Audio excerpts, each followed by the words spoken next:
Hello, my friends. Hello, my life warriors, wherever you are in the world. I do hope you're having a good day. Welcome to the Day In, Day Out podcast. This is episode 40, where I had the immense pleasure to have Georgiana Danet on the show today, who is a holistic spiritual teacher. She is also the creator of Holistic Life Hub, an author. Oh God, I got to say, this lady knows how to bring together a book ever so quickly, and an international speaker. So let me say, sit back, enjoy the show. If you have any questions, feel free to put in the comments, or drop us a line and we'll do our best to help. Have a great day, be awesome, be excellent, be fantastic, and thank you for listening to the show.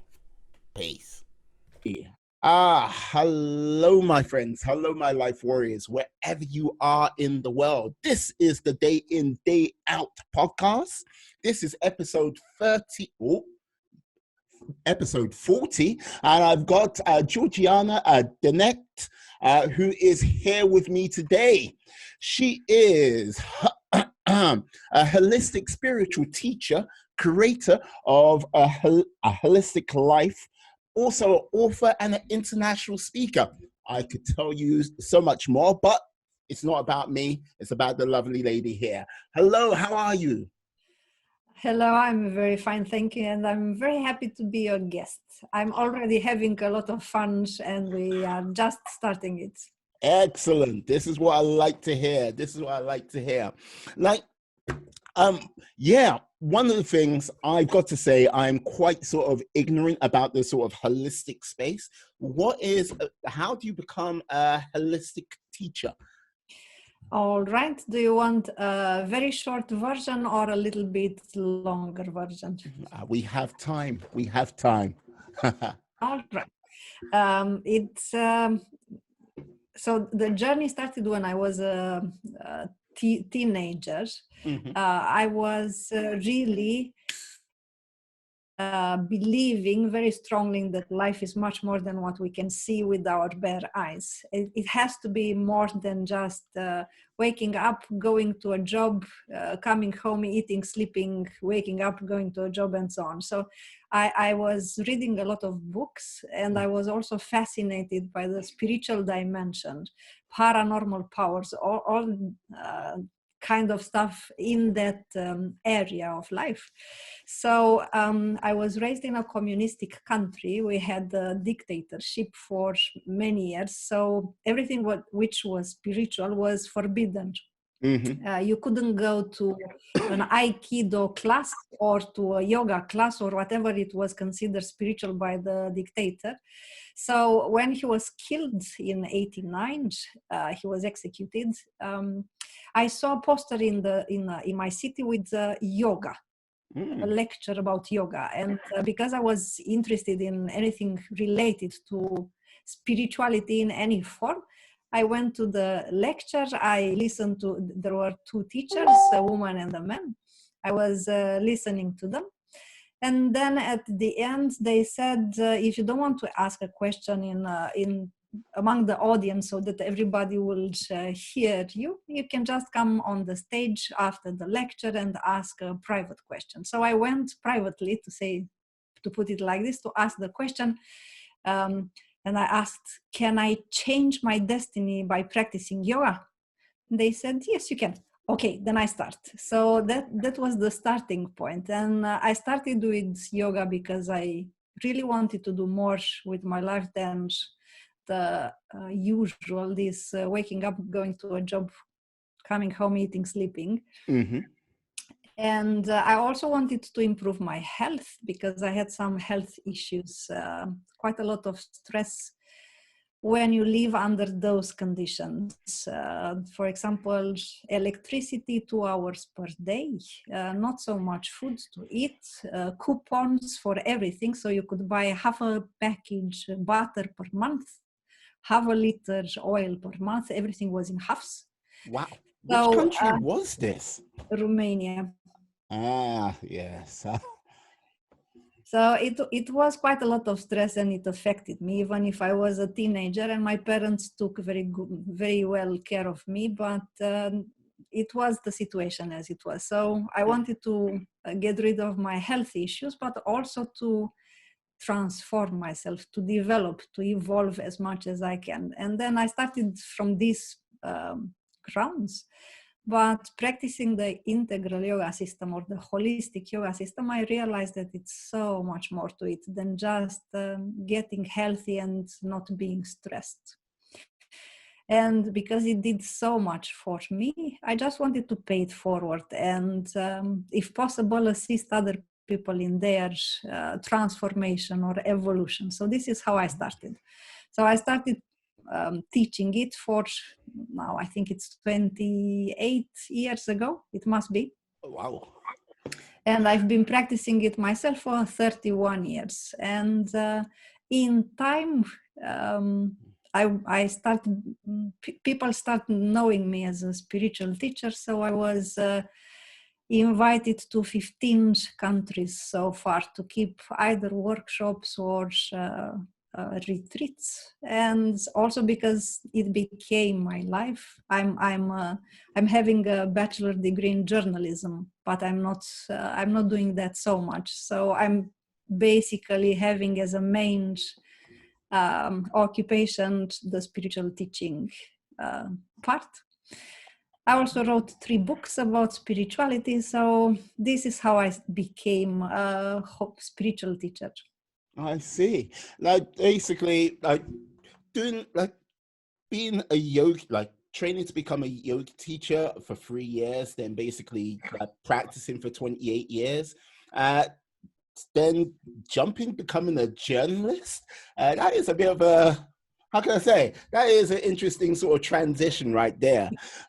Not exactly, because so I started practicing yoga when I was 17, and I was at the end of my high school, and I so I started the university, becoming a journalist. And after that I did 3 more because I like to study. So I was doing in the same time the university studies and becoming a yoga teacher. So it was going in parallel. And when people were asking me, what is your main occupation? I was saying a spiritual teacher. But what else do you do? Well, I'm also a journalist, but that's on my free time. So my work, having a job, I'm doing it in my free time because my main occupation is being a spiritual teacher. Okay, like you're just like, yeah, journalism. I just do that for fun. It's just things what keep me out of trouble. But hey, spiritualism, that's what it's about for me. So basically, with that, was it a case of did you just, after you finished your training, did you just start your own school, or like did your own classes from there, or was it a case of you just were teaching individuals every now and then? now I have started a non-profit association. So I'm having also, again, in parallel, I'm making fun of myself because as a zodiacal sign, I'm a Gemini, the so-called twin. So it seems like I'm always doing 2 things in the same time. So I have a non-profit association, a yoga association, where I teach on a daily basis. So I have groups of people who come to a venue and we practice together. But in parallel, I also have online classes. I see. So what made you start the non-profit, may I ask? Of course, it was this, so me practicing the holistic yoga and getting the results that I got, I really wanted to help others experience as much as possible all these wonderful effects. And I didn't want to make a business out of it. So for me, it's important that I have also the non-profit part, the pro bono part. So I started because I simply wanted to share with people this incredible system, which is the holistic yoga, because it can do so much good for us. and it's very simple to practice. Of course, it requires a little bit of self-discipline, and I know that self-discipline is not exactly somebody's favorite expression. It's necessary. Yes. So it's simple to practice, and it's really giving you so wonderful results. So this is why I wanted to start it. Right. So, with that, what are some sort of the key benefits of like holistic yoga? The holistic yoga, or the integral yoga, it's a combination of physical and mental training, but it also has a philosophical part in it. So it really touches all aspects of life. And I know that people usually, some people have this misunderstanding about yoga, that you'll do some strange positions, you knot your legs behind your back, and that's yoga. That's not yoga. So yoga means, of course, you will train your physical body and you'll sit in some positions, but you have to have mental focus. You have to be focused on what you do, how the energies are flowing through you, and which are the effects, because otherwise it's fitness with yoga positions. That's not yoga. So basically it's doing the physical, but making sure you have that spiritual connection with what you're doing at the same time. Yes, so it requires a very good mental concentration. So because you are asking about the effects, one of the effects that everybody feels almost instantaneously, it's a deep state of relaxation and de-stress. So there are people coming being stressed out or tired, and after one session they will say at the end, this was so relaxing. So this health, it will improve tremendously. I haven't been sick in all the 30 years that I've been practicing yoga. And thinking the starting point, I started yoga because I was sick. It's quite a difference. Yeah, no, like this is the thing. What I think, especially with what's going on with the world today, anything which can help with people's mental strength, or basically help them get that stress relief out there right now, is very important. Absolutely. So, except the physical health, you will also have all the necessary practical methods to have an unshakable emotional balance and a very strong mental health. So with regards to like, you do online sessions, you mentioned. Yes. With regards to the online sessions, is it like once a day or once a week? How does that work out? I have two versions. It's one part is a membership. So you can become a member, and there are two alternatives. You can pay per month, or you can pay per year, and then there are pre-recorded sessions. So you access the membership site whenever you have time. If you have time every day, wonderful. If you have time once per week, wonderful. So it's very flexible. And then there are the pre-recording training videos where I will guide you through physical exercises, but also a little bit of practical psychology and mental training. We can put it like that, and also some yoga exercises. So there are actually 4 chapters. It's not only yoga practice, it's also mental training, a little bit of psychology, and a little bit of physical training. This is one version, and the other one, I just created an online course which lasts for 6 weeks, which is called From Tension to Tranquility. It's created especially for this period of time when people experience an increased level of stress, anxiety, tension because of the current situation. And in that one, you will receive per week, every week, a bundle of trainings. It's also pre-recorded. So every week we will receive one more bundle of trainings. And in 6 weeks, you will go from the physical, a little bit, understanding what stress, anxiety, tension is, physical detox, emotional, I call it emotional striptease. Yeah. Because you'll have to realize which unhealthy emotional habits you have, because these are making you stressed. Mental training also, and the last one I called it raise your vibration, because when you really succeed in raising your level of vibration high enough, anything which has the potential to make you stressed will not reach you anymore, because your level is here and the stress is somewhere here, so it cannot bite you. So how long would it sort of take? I know this might be quite a generalistic question, to sort of like obtain that level where you can sort of separate yourself from the stress, which is just at the like trying to get to you. It is really depending on your level of commitment. So if you will practice this every single day, these methods every single day, depending on your personal history, because some people have a better ability to keep calm somehow and not get affected, and others have a lower ability of that.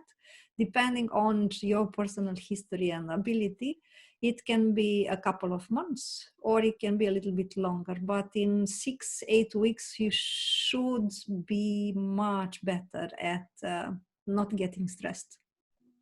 Superb. Like one of the things, like just talking to you in this short time, talking about, being brought like with you being brought up in Romania and then basically wandering along and discovering yoga, like that type of thing is like, how can I put it? People forget what the sort of communist like Eastern Bloc was like. It's mostly sort of things from TV and stuff like this. So, and now you mentioned you went to 13 different countries all around the world. Like, how did you go from seeing that sign, doing journalism, and then basically, out into the world? How? I moved to Sweden when I was 26 years old. And because I was already in Romania, let's say a little bit known, when the dictator was killed, everything related to spirituality, self-improvement, self-development really exploded, because it was such a void on this area.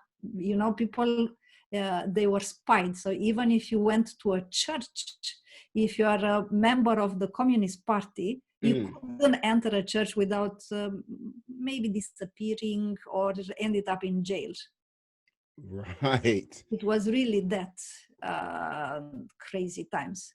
So of course, not being able to do anything related to that after the dictatorship was gone, everything related to spirituality exploded. So for example, in Romania, yoga became extremely popular. So I started in Romania being invited to different countries, to different cities. I went to, I think, 50 cities to just to keep lectures or workshops or retreats. Okay. And then some of the Romanian people moved abroad, as myself I did. And because we kept in touch, they said, but now I live in Italy. Can you come and keep a workshop here? Yes, I can. So like that, and then the rumors spread. So I started getting invitations, and finally I went to 15 countries so far. So out of that 15 countries you went to, like apart from Sweden, which is now your home, Yes. what was one of the more inspirational countries you went to? I cannot say that, because every single country has a specificity. I'm sure that you noticed. So I probably also traveled, and you can clearly see that every country has a specific feeling about it. In yoga, it is called the egregore, or a national soul. So people, if you put all, for example, all the Swedes together as an entity, they are very pure, they are very polite, they are a little bit laid back, they are not, they are a little bit quiet when they manifest themselves. So it's like you describe a personality of somebody.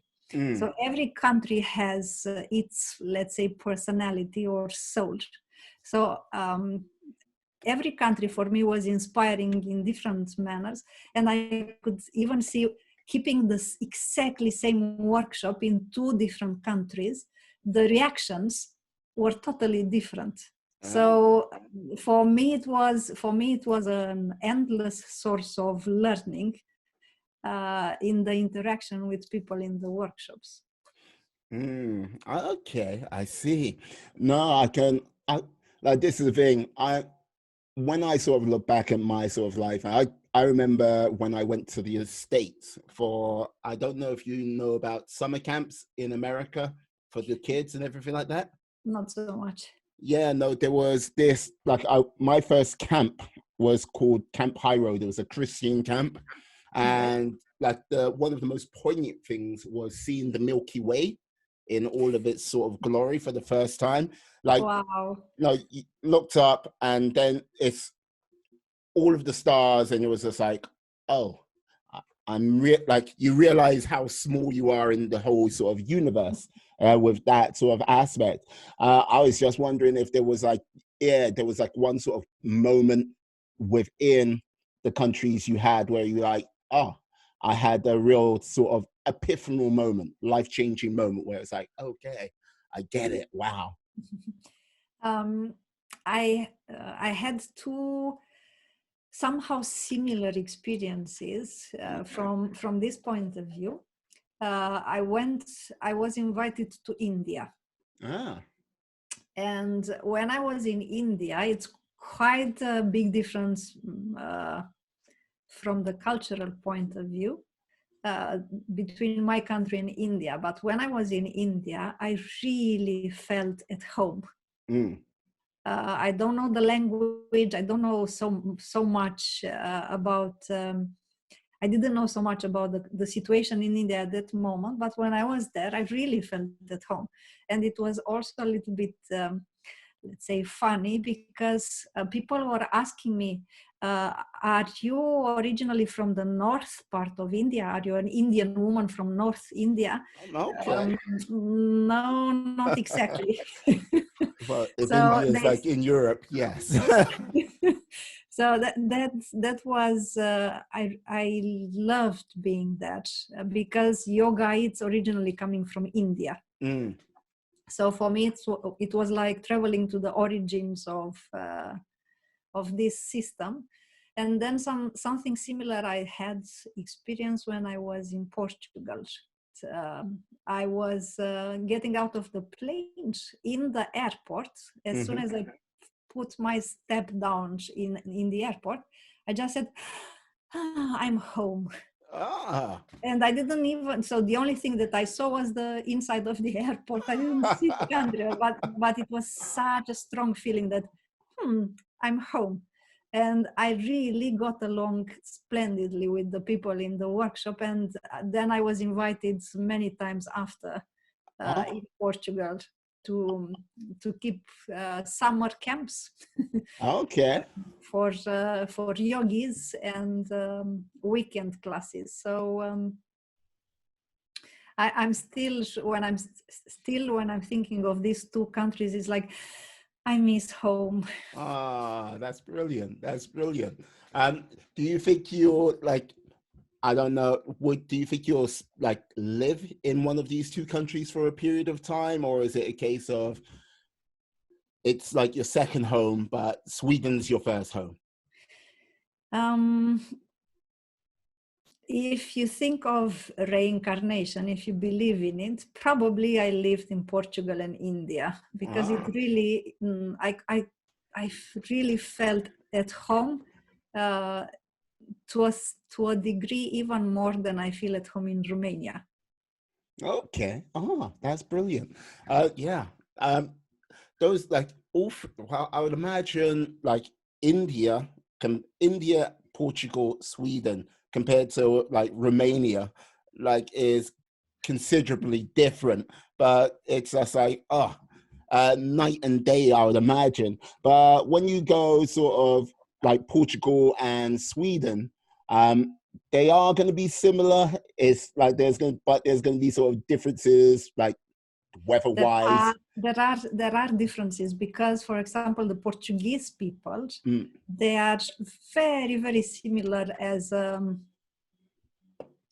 energy, as a way of being with the Romanians. Okay. And the Portuguese people were telling me that there are Romanians who moved to Portugal and they learned the Portuguese language like in 3 months. Wow. So they have the same type of meridional, Mediterranean, a little bit Latin blood in them. So they are quite similar as a way of being. The Indians are similar, if I have to compare them with the Romanians, from another point of view. The sense of sacred. It's quite similar in the Indian people and the Romanian people. So the belief in something which is sacred, in something which is divine, a type of aspiration towards what is divine, it's quite similar in Indians and Romanians. Oh, that's brilliant. That's brilliant. I like that. Like, so with all of the jet setting, traveling around the world and everything like this, doing classes here, there, and like, you know what, just generally like living your best life. You came and you decided to create not one book, but 4 books. Is that correct? Yes. So 3 books are. I wrote 3 books and then I co-authored a 4th one. Okay. And the 5th one is on its way. 5th one on its way. Look, most people can go, I've got 1 good book in me. But now, 4 and now 5 on its way. Like, how did you get started on writing books? You have to go back to me being a journalist. So I love words and I love writing. Maybe you will not notice that I am quite a quiet person. So if I can keep quiet for a long time, for me it's very refreshing. I can also speak, and when I'm keeping, for example, a weekend course, I speak 8 or 10 hours per day, and I enjoy it a lot. But I love the power of words. And when you become aware of the meaning of words and what you can actually, you create realities when you use words. So of course I had to put it on paper, and it became 3 books. Two books that I co-author now, and actually I'm working at 2 more, my own books. As I told you, I'm a twin, so I have to do 2 things in the same time. Well, that is your Gemini character coming through. Yeah, but like, this is the thing. So how long did it take you to do your first book? 2 weeks. Wait, 2 weeks to do your first book? How? It's like, I was writing 16, 20 hours per day. that's okay. Right. How many, like, I don't have the book, but how many pages, how many was your book? Because damn. The first book was called, it's about karmic astrology. Yeah. And it is, let me see if I have it here, just a second. No, it's all cool.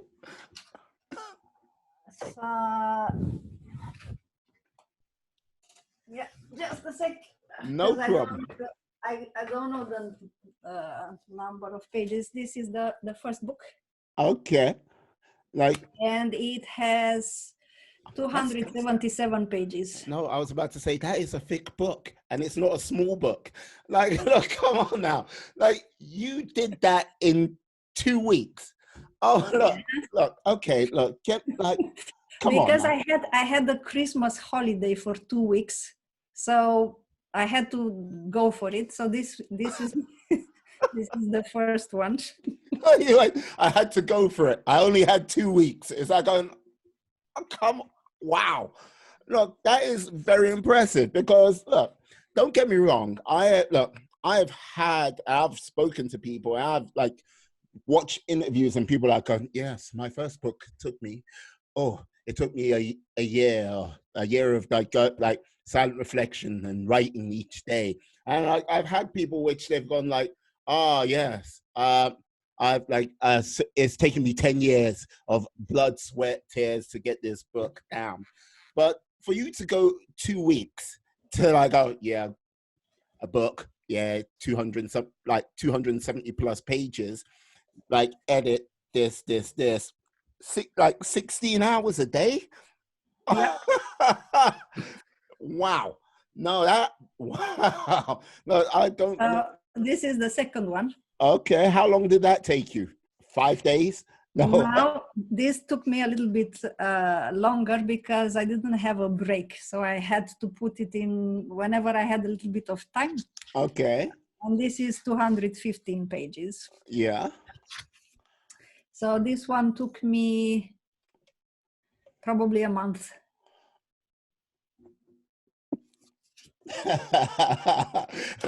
Okay, yeah, look. And this one is the third one. Yeah.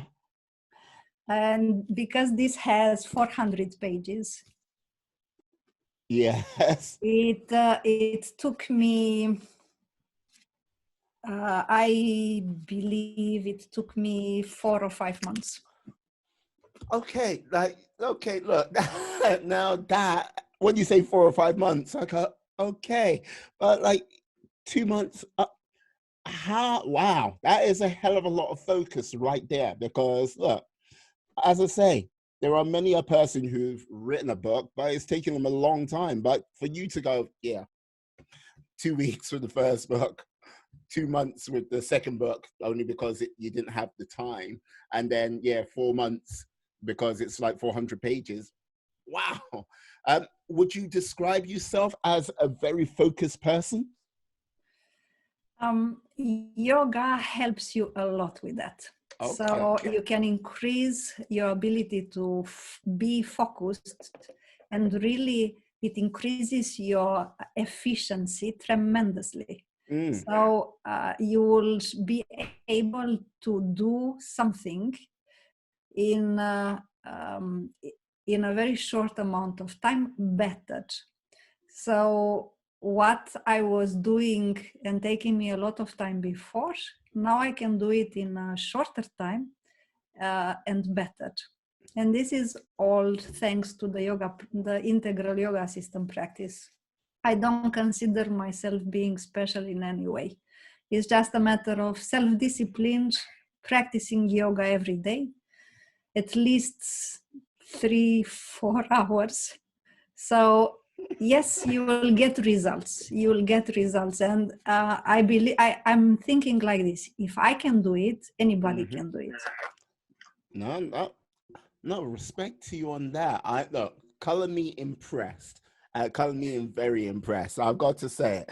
There's like, yeah, I think, wow, if someone can bring sort of 10 or 20% of the focus you like demonstrated with the books to their life, I think that can change their life quite extremely. So when you went to that person, can yoga change my life when you were 17? I think you're like actually proving that every day in, day out, on a hard graft basis. You're putting the effort in, you're putting the dedication in, and you're making it happen, which I've got to say, there's a lot of people which wouldn't do it. I've got to say it. Like there's a lot of people would have went, someday I'll write a book, or one day I'll write a book. But yeah, 2 weeks. No, that blows my mind. No, respect. So, um, with the upcoming books and everything like this, can you say what your next book's going to be about? Yes, it's the next book is going to be Kama Sutra for men, how they can improve their erotic life so that they can be very happy, but they can also make the loved woman ecstatic. Yeah, I don't need that. I'm all good. I'm the best. Yeah, like please send me a copy. No.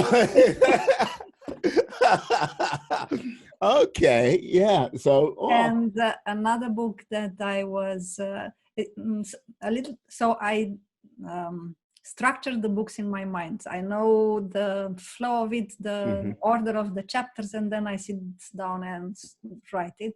So another book that I am almost ready with it in my mind. It's a playful guide for couples who want to be happy. Like happiness is what every couple strives for. Sometimes it's like, whose happiness are we focusing on here? Him or her? I think you have to have happiness as a focus in your couple, because otherwise you don't want to end up in a SM relationship. No. Emotional SM. Yes. No, like my lady's busy working away in the other room at this moment in time. But yes, yeah, couple happiness. I think you needed to release that book right now because yes, I think there's one or two couples out there which are like looking at each other like, okay, if they weren't so thorough with forensic evidence. It's like, they'll never know. They'll never know. It's like, that's what I'm going to say. Like, this lockdown has taken people to like, okay, hey, it's like, love you. It's like, I love you. Yes, I've heard and I've seen a lot of Romanians. They love to joke. They love to make fun of things. So the sense of humor was really saving many people during the dictatorship, because you didn't have so much freedom, but at least you had the freedom to laugh at the whole thing. So I receive a lot of jokes from my Romanian friends with the situation in couples when they have to spend all the time together. Yes. Like hopefully they're doing a lot better with lockdown than some, but yeah, we're all in it together. But like Sweden is handling their lockdown slightly differently to. There is no lockdown here. Yeah. We've never had lockdown. Yeah, like, so what, like, you're hearing all of this news coming around from everywhere else with regards to lockdown here, lockdown over there, and stuff like this. What is the sort of general attitude in Sweden about that right now? So, because there was no lockdown. Of course, they come with some common sense rules that everybody follows. Almost everybody follows, and people here, they are very grateful that those were the decisions regarding how to deal with the situation. So there are some people who lost their jobs, but not so many. There are only the universities and the high schools which are closed, but the elementary school is working as usual. And most of the businesses are working as usual. You see, for example, in food shops, by the counter, they have a plexiglass in front of the what are called the, Uh, the, the, the ones that are selling, so they yes, don't have so tills. much droplets coming onto them. Yeah. But the restaurants, they have also as a rule that they have to be spacing between tables. So if you are going as a family, of course you sit at the same table, but it's not the next table. The next table will be empty, and then so there is some distance in between people. The same is back to the food shop. It's 1.5 meter in between two persons in a queue in case. Yeah. In the buses, you don't go in the bus. Before you went on the bus by the driver. Now you have to go through the other doors. So Okay. there are some common sense rules which are in place, and they work very well. So Like we do, like with regards to the plexiglass in the mhm, supermarket, we're doing that here. Same thing with the bus entering at the back rather mhm, than next to the driver. We're doing that here. And then it sort of, we've gone from sort of lockdown, go out, exercise for an hour, or just go to the shops, mhm, to like, yeah, you can go out, exercise quite like as long as you want. And basically there is the same restriction of like 2 meters apart from people in the super, like if you're queuing up to get into the supermarket. mhm. As for restaurants, bars, or anything like that, I don't know when that's going to reopen. I think that's going to be possibly August, September, maybe even October before they like do that again. But Okay. they are bringing back sport in the form of football. I believe on I want to say the 1st of June, so in 2 weeks' time. Mhm. So we shall see. But yeah, I think over here there are a little bit of people agreed to, the lockdown because to flatten out the curve. Now that I think a lot of people are thinking, yeah, the curve's been flattened, and let's try getting back to normal, because let's just say there are some people out there right now who have been furloughed, like I'm one of them, who might not like, we're not working but we're getting paid by the government, but it might be a simple case of right now we're not too sure if the job is still there or it's gone, and we're in that sort of realm of limbo.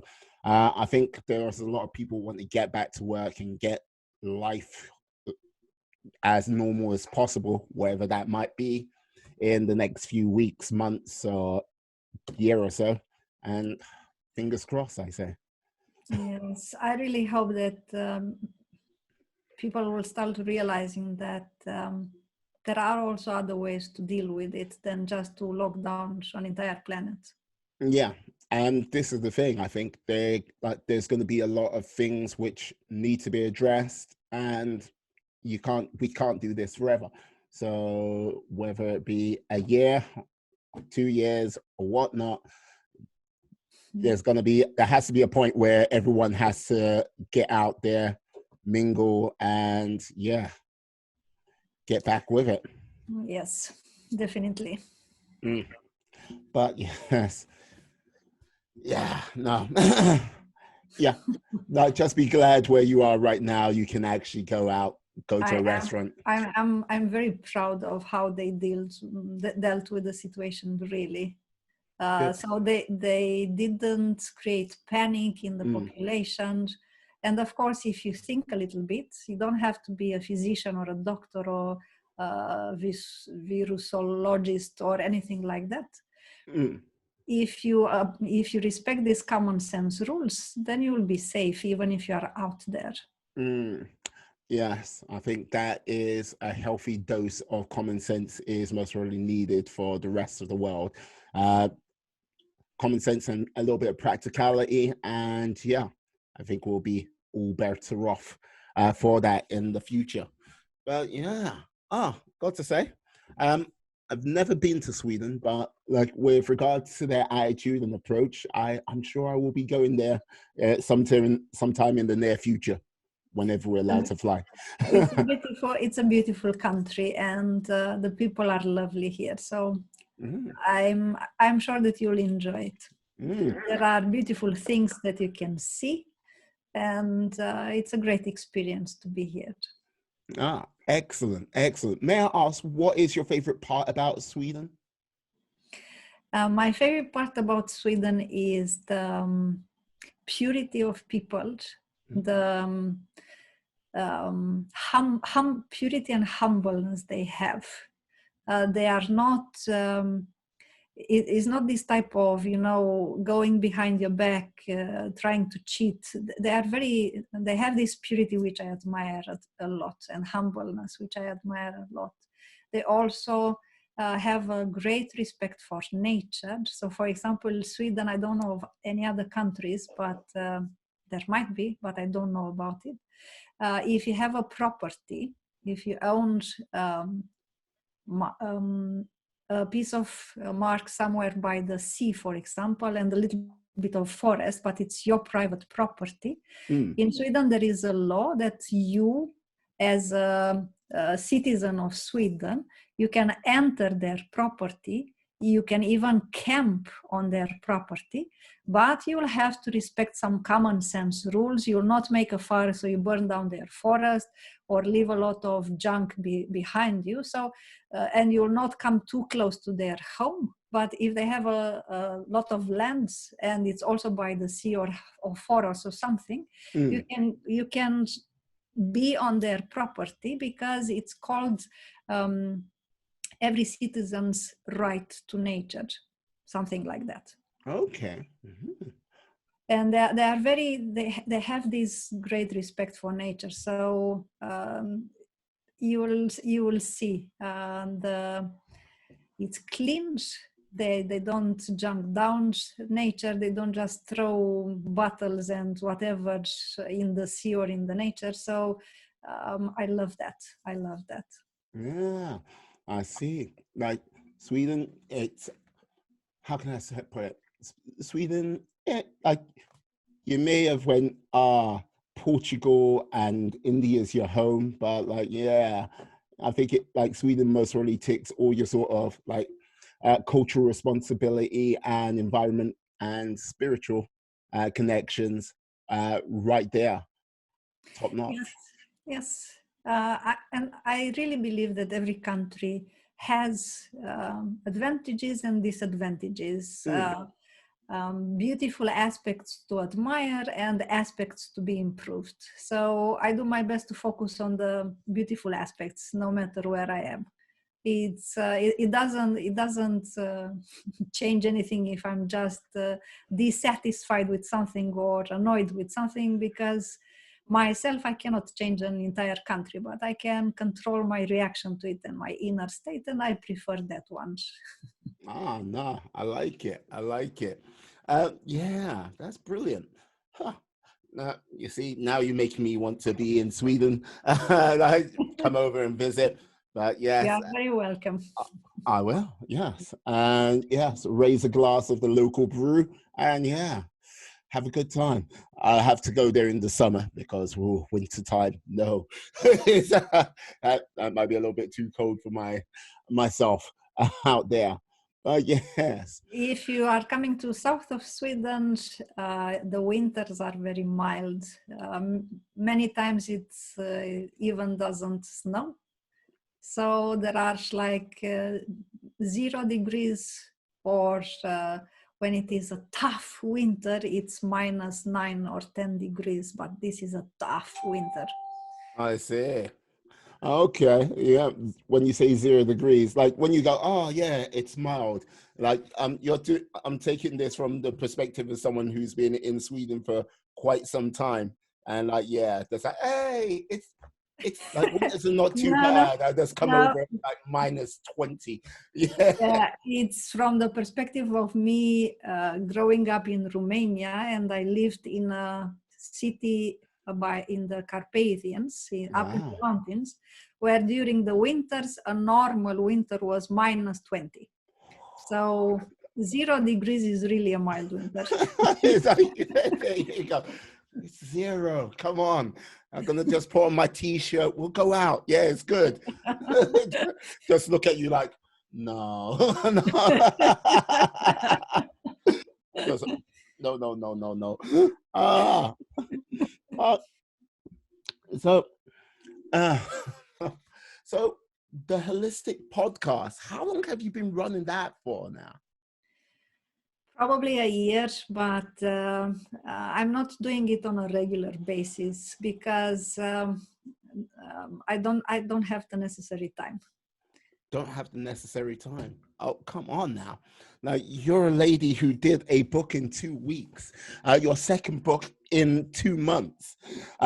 And it only took you 2 months because you had to do it in your spare time. Yeah. So with that, I think you can do it. Like, yeah. Probably if I put my mind to it, but right now I'm a little bit focused more on launching my online course, and it's taking quite a lot of time. I see. I see. So with that, when will you get your online course launched? Is it going to be in a month, 2 months, It's or? already on. It's already on. Ah, But I still, you know, just because I created an online course and there is a website which hosts it, it doesn't mean that it will sell automatically. So I need to bring into awareness of people, and that's taking quite a lot of time. yeah, no, I agree. It will take a little bit of time. But like this is the whole thing. Oh, excuse me. Nothing comes in a day or two. It's all about the long road. Yes. But yeah, I do think with regards to your podcast, I think you should, like, once you get that, the course to one side, yeah, get that podcast up running and get that moving forward big time, because you got I would like to, because it, for me, actually, when I started with it, it was a surprise for me.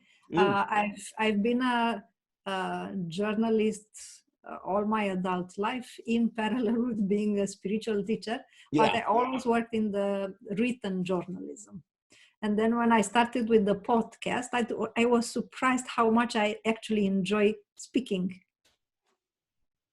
Hey, like this is the thing. Like, look, you've got a lot of information bubbling up in your head, and I think, yeah, speaking to a number of different people along the way, I think you'll be able to help. Well, one, get a lot of knowledge from other people out there, as well as being able to spread more knowledge as well. Yeah, because yeah, if like from the efforts you've put in over the years, I think, yeah, you'll be onto something very, very special. I will definitely do it. It's on my to-do list. It's on your to-do list for 2020 or 2021. 2020. 2020. Patience is not always a strong point for uh, you want it now. You want to make it all happen all at once. if possible, or at least to do it in a short amount of time. Mm, mm. I understand. So, with regards to the rest of this year, uh, like putting the booking course aside and the podcast, what are sort of three main things you want to achieve for the remainder of this year? I would love to get more students to my non-profit association here in Karlskrona, where I live in Sweden, Mm-hmm. and be able to spread this type of yoga to more people, because I have been doing here in Sweden for 23 years by now, and I saw the results people are getting by practicing it. So I love to do it like this, face to face with people, and it's another type of interaction than when you have a online activity. So this is one of the main aspects that I really want to make it happen more. And then it will be great if I can finish the 2 books that I mentioned for you, so they are off the list for me. Okay, great, great. Oh, now let's see. Yes, I don't know. Lost my train of thought for a second there. I lost my train of thought. Yes, I imagine with yoga, anyone can do it. It's about getting out there and doing it. It is, and there is a myth about yoga that you have to be extremely flexible and that you'll do all kind of weird things. You are chanting mantras and the yoga, this yoga system that I practice, it doesn't involve things like that. You will learn about your physical organism, how it works, how it functions properly. You'll also learn about your biorhythms, for example. You will learn about how your psychic functions, how your mind functions.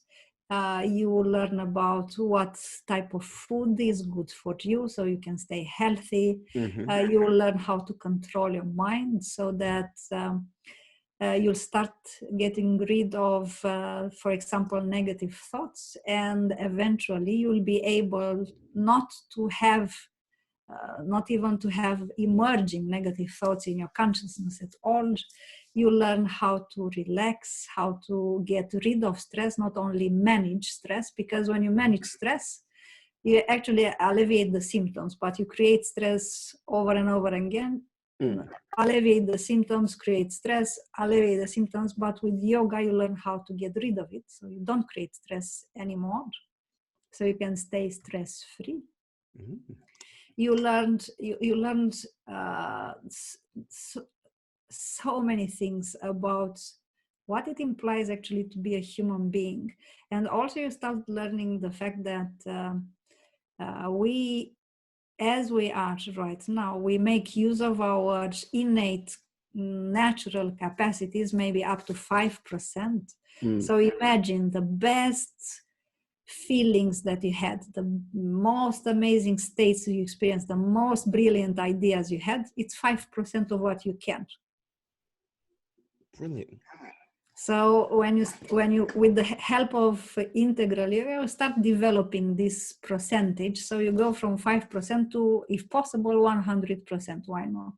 I have to confess, I don't know exactly how myself I will be at 100%, but I'm definitely determined to get there. I see. What percentage are you on now? No idea, but I will dare to say that it's a little bit more than 5%. If I compare myself how I was when I started with yoga. Again, I don't consider myself being a special person or a paranormal person, but if I compare myself to how I was when I started with yoga and how I am now, it's quite a big difference.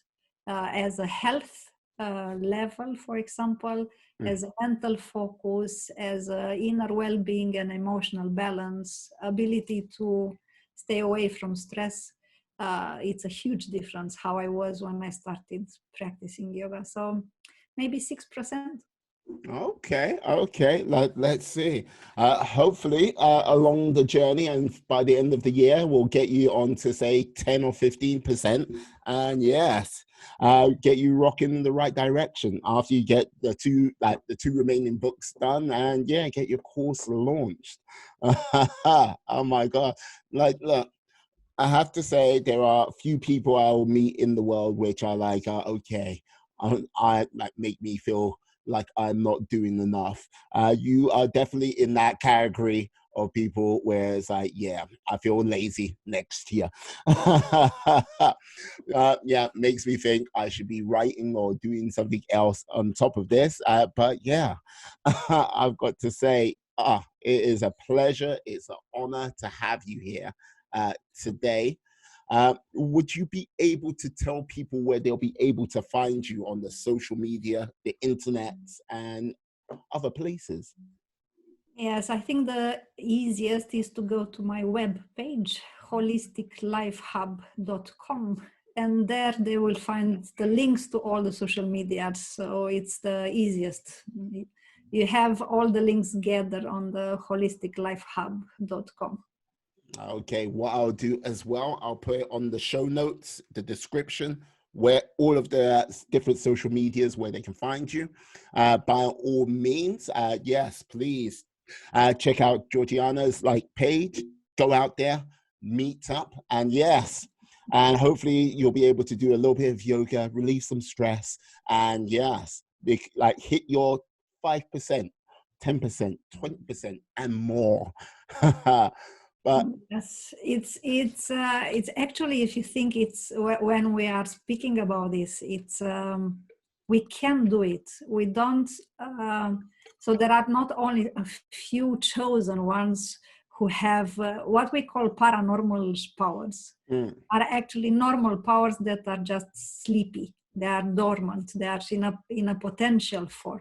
So anybody can have telepathy and empathy and clairvision and clairvoyance and all these so-called paranormal powers. They are normal powers that we didn't awake yet. So why not use them? We have them. So why live at a low ratio when we can have a high, really, we can live on a high level all the time.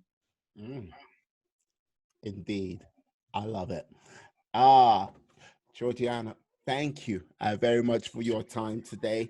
It has Thank been a you for pleasure having and me here. honor. Always. I'm definitely get you back on in the near future. And yeah, I'd like to say, just thank you for coming on. I'd like to say thank you to all my friends and life warriors out there who have spent the time listening to this podcast today. I say stay well, stay safe, be awesome, be excellent, be fantastic, be all the positive bees you can be in this world and then some. Thank you very much for listening to Day In, Day Out podcast, and we'll see you next time. Peace.